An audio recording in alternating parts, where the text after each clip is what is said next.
maka dari itu respons yang muncul atau respons yang muncul dalam bentuk emosi misalnya atau perasaan itu berdasarkan pada pijakan jiwa kita. Di mana jiwa kita berada? Apakah jiwa kita memiliki awareness atau consciousness? Apakah jiwa kita masih ignorant? Nah, respon yang akan muncul atau emosi yang akan muncul akan bergantung pada posisi jiwa kita. Apakah kita berada di true self kita? Apakah kita menerima stimulus tersebut dengan consciousness dan awareness?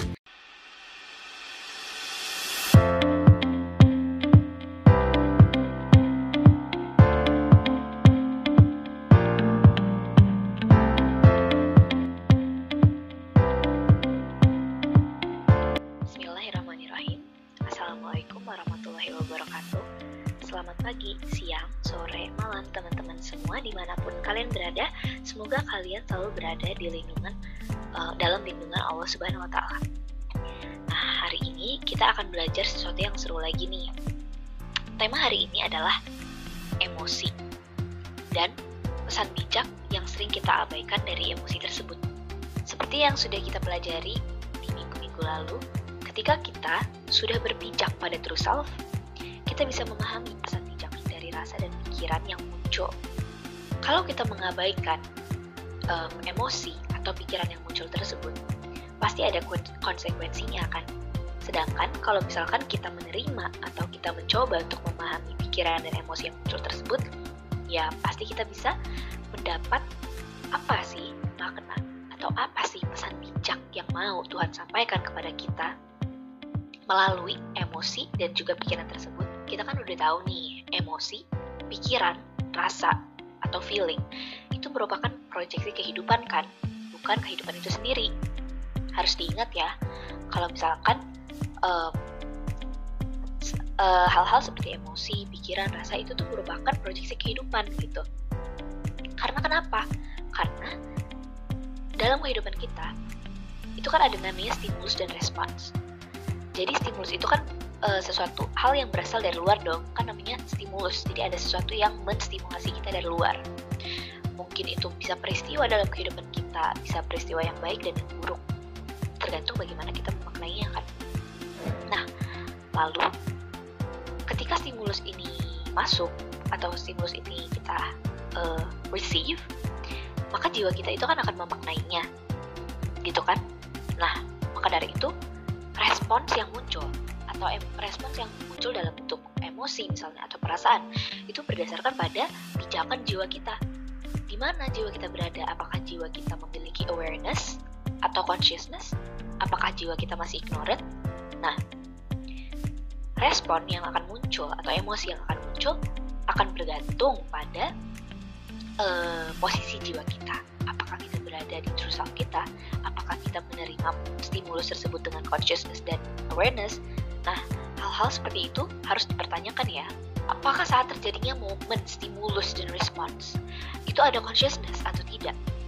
Kalau tidak, maka mind itu akan sangat mudah untuk merampas atau grab jiwa kita.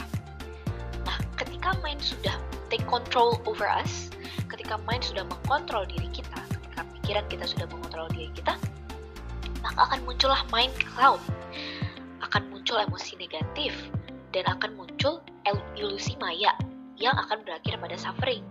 Nah, jadi orang yang suffering itu adalah orang yang tidak bisa menghandle emosi yang dia rasakan. Seringkali kan di kehidupan kita merasakan emosi yang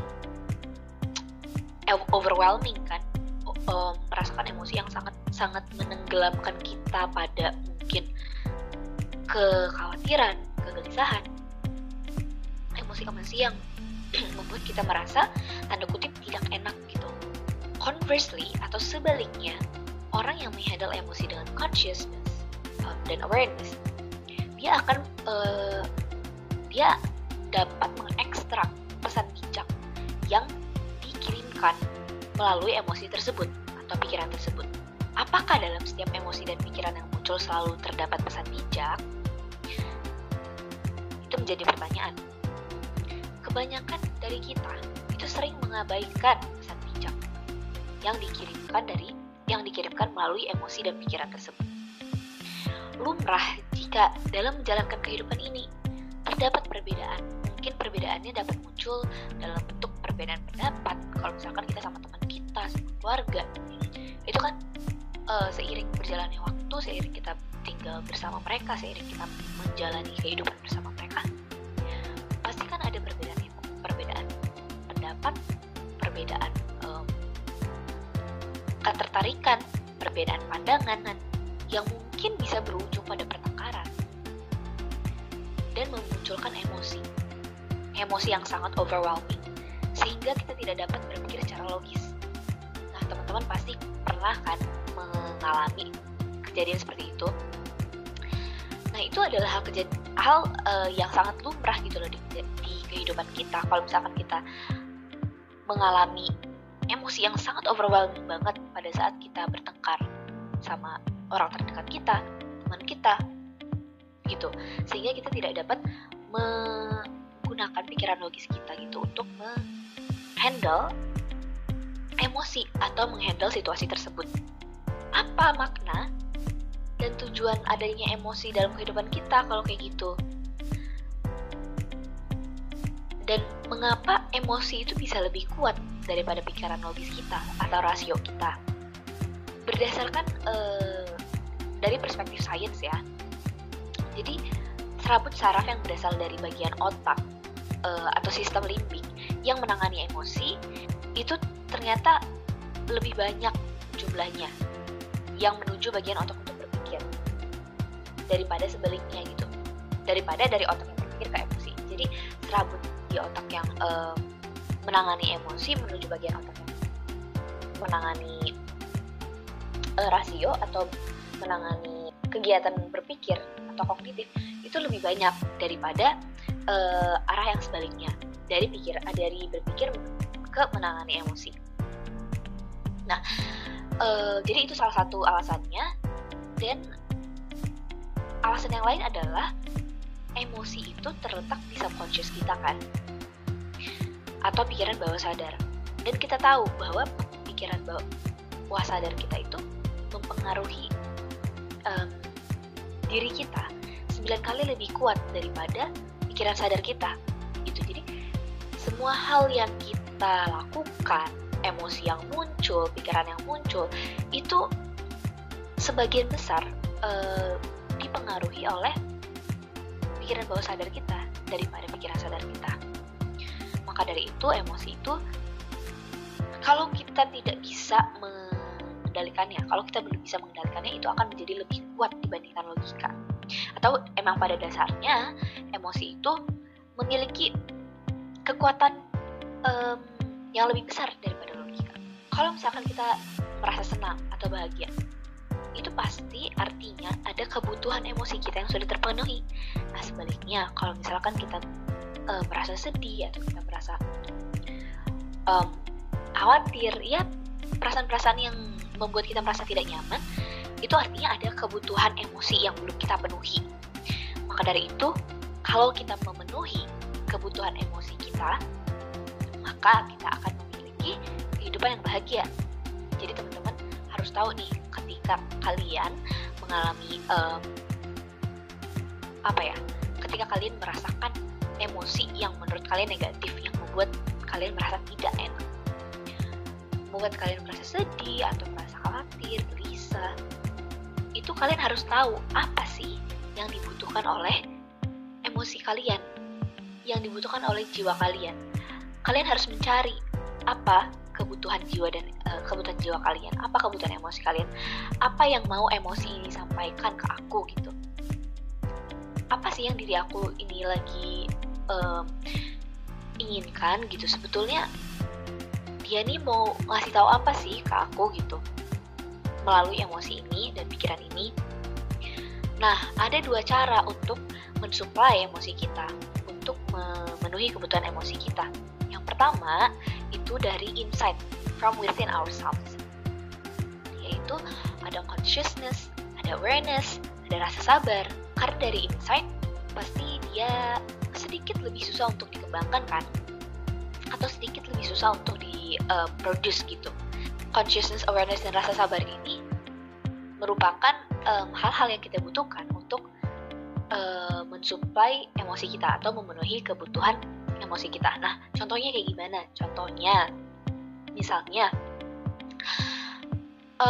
kalian pernah nggak sih tiba-tiba merasa sedih atau tiba-tiba merasa hati kalian ini deh gelisah gitu, kayak ada pergumulan gitu.